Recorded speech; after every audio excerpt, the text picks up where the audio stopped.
नमस्कार, मैं राजनीतिक परिवार में पैदा हुआ।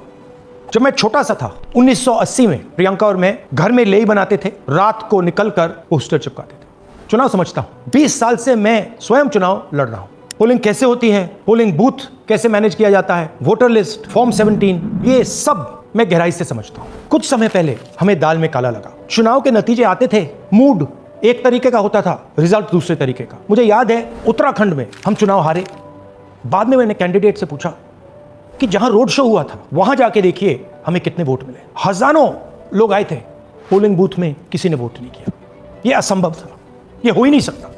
उसके बाद छत्तीसगढ़ और मध्य प्रदेश के रिजल्ट, हमें लगा कुछ ना कुछ गलत हो रहा है। 2018 में मध्य प्रदेश में चुनाव होता है, हम जीतते हैं। हमारी सरकार चोरी हुई थी। 2023 में चुनाव होता है, मैंने अपने आंखों से भारत जोड़ो यात्रा में देखा, भयंकर एंटी इनकम्बेंसी, और हमें 65 सीट मिलते हैं। इम्पॉसिबल, हो ही नहीं सकता। और फिर महाराष्ट्र में पहली बार हमें सबूत मिला। विधानसभा और लोकसभा के बीच में जादू से नए वोटर आते हैं, और जहां भी इन नए वोटर्स ने वोट किया वहां वोट बीजेपी को गया। महाराष्ट्र चुनाव के बाद जब हमें डाउट हुआ, हमारे गठबंधन के सारे नेताओं ने प्रेस कॉन्फ्रेंस किए और हमने इलेक्शन कमीशन से कहा कि आप हमें वोटर लिस्ट दीजिए, वीडियो रिकॉर्डिंग दीजिए। इलेक्शन कमीशन ने मना किया। ना उन्होंने हमें वोटर लिस्ट दी और ना उन्होंने वीडियो रिकॉर्डिंग दी। डाउट हुआ, क्यों नहीं दे रहे, क्या कारण है? तो हमारे दिमाग में सवाल उठा, क्या इलेक्शन कमीशन बीजेपी की मदद कर रहा है? क्या इलेक्शन कमीशन ही इलेक्शन को चोरी करवा रहा है? इसके बाद हमने एक टीम सेटअप की और हमने उन्हें कहा कि आप जाइए, एक कंस्टिट्यूएंसी में जाके ढूंढिए, सच्चाई ढूंढिए, किस प्रकार से चीटिंग की जा रही है, किस प्रकार से यह काम किया जा रहा है और कौन कौन इस काम को कर रहे हैं। सबसे महत्वपूर्ण बात यह है कि इलेक्शन कमीशन डिजिटल डेटा नहीं देता है, फिजिकल डेटा देता है। मतलब लाखों कागज में वोटर लिस्ट दे देगा, मगर डिजिटल वोटर लिस्ट किसी को कभी नहीं देता। क्यों नहीं देता? कारण क्या है? कारण है कि अगर डिजिटल डेटा मिल जाए तो इलेक्शन कमीशन की सच्चाई पूरे देश को पता लग जाए। हमने टीम को बताया, मैंडेट दी कि आप जाके चेक कीजिए, आप 5-7 सीटों पे पता लगाइए कि चीटिंग हुई, और अगर हुई तो कैसे हुई। टीम ने हमें एक दिन बताया कि 5-7 सीटों पे काम किया ही नहीं जा सकता। क्यों? मैंने उनसे पूछा क्यों नहीं किया जा सकता। उन्होंने मुझे ये कागज दिखाए। ये जो कागज हैं, ये एक लोकसभा के कागज नहीं है, ये एक विधानसभा के कागज है, और इन कागजों को हमने मैन्युअली सॉर्ट करना पड़ा।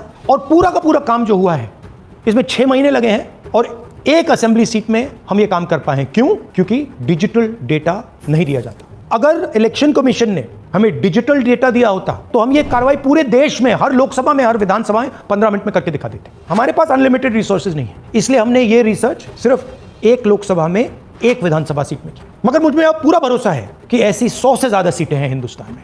जो यहां हुआ है उन सीटों में भी हुआ है। और याद रखिए, अगर बीजेपी को 10-15 सीटें कम आती तो आज नरेंद्र मोदी प्रधानमंत्री नहीं होते, इंडिया गठबंधन की सरकार होती।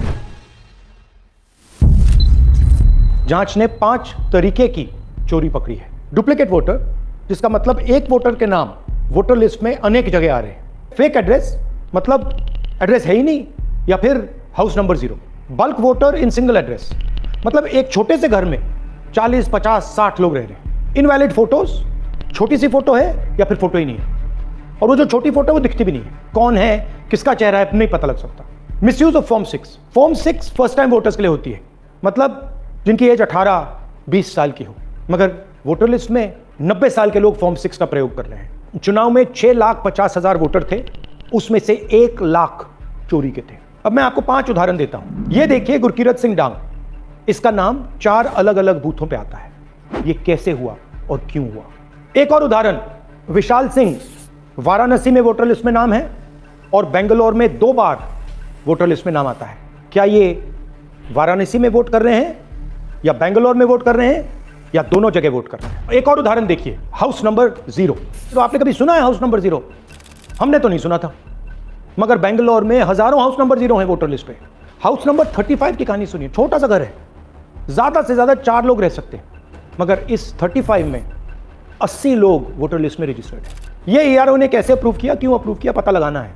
अच्छा, अब ये देखिए वोटर लिस्ट, इनकी फोटो देखिए, या फोटो है ही नहीं, या फिर छोटी छोटी फोटो है तो दिख नहीं सकती। इन वोटर आईडीज पे वोट दिया गया है।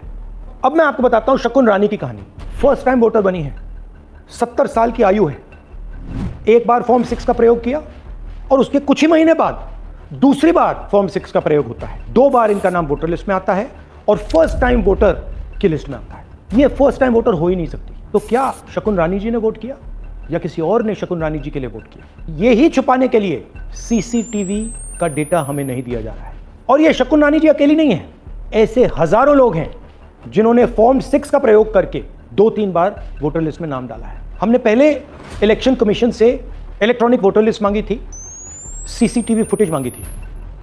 उन्होंने अपना काम नहीं किया, हमें नहीं दिया। फिर हमने अपना इन्वेस्टिगेशन कराया, आरटीआई भरे और हमारे पास डेटा आया। भाई और बहनों, सच्चाई यह है कि हिंदुस्तान में इलेक्शन कमीशन और बीजेपी मिलकर इलेक्शन चोरी कर रहे हैं। यह पूरा का पूरा सबूत ब्लैक एंड व्हाइट में आज हमने आपको दिया है। इलेक्शन कमीशन जानता है कि हमने उनकी चोरी पकड़ ली है, इसीलिए एसआईआर आया है। यह एसआईआर जो है इंस्टीट्यूशनलाइज चोरी है। इलेक्शन कमीशन खुलकर बिना डरे बीजेपी के साथ मिलकर चोरी कर रहा है। और ये जो एसआईआर है, इसका लक्ष्य गरीबों का जो हक है, उनका वोट जो है, उनसे चोरी करने का है। मैं आपको एक और बात बताना चाहता हूं। इस पूरी इन्वेस्टिगेशन में हमने वोटर एडिशन को देखा है, मगर जितना एडिशन होता है शायद उससे ज्यादा डिलीशन होता है, सबट्रैक्शन होता है। तो ये सिर्फ एक मेन तरीका हमने पकड़ा है, दूसरे तरीके पे हमने इन्वेस्टिगेशन की ही नहीं है। मैं इलेक्शन कमीशन और इलेक्शन के ऑफिसर्स को साफ कह रहा हूं, आप जो कर रहे हो गलत कर रहे हो, ये ट्रीजन है, देश के खिलाफ है। ये मत भूलिए, टाइम आएगा हम आपको पकड़ेंगे, बचने वाले नहीं हो। It is critical that we expose voter चोरी।